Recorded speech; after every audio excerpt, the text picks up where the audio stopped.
节目一开始来关心中国对咱台湾发动普色地带侵扰。中国海警船伫昨下晡2点，从击败咱的金门限制水域，海巡随出动，对中国的海警船实施监控和公布。中国海警船是一直到尾暗暝5点才离开。你已进入我国境限制水域，这是严重挑衅行为。我船已多次警告，再次提醒你，请立即航离，否则我船将依法采取必要措施。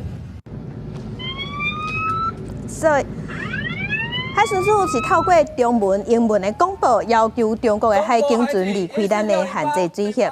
这是伫昨下晡2点44分，发现中国海警船有4只船，两只是组，驶入来咱的金门限制水域。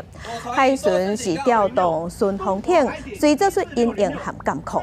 中国海警船是伫昨下晡5点才离开。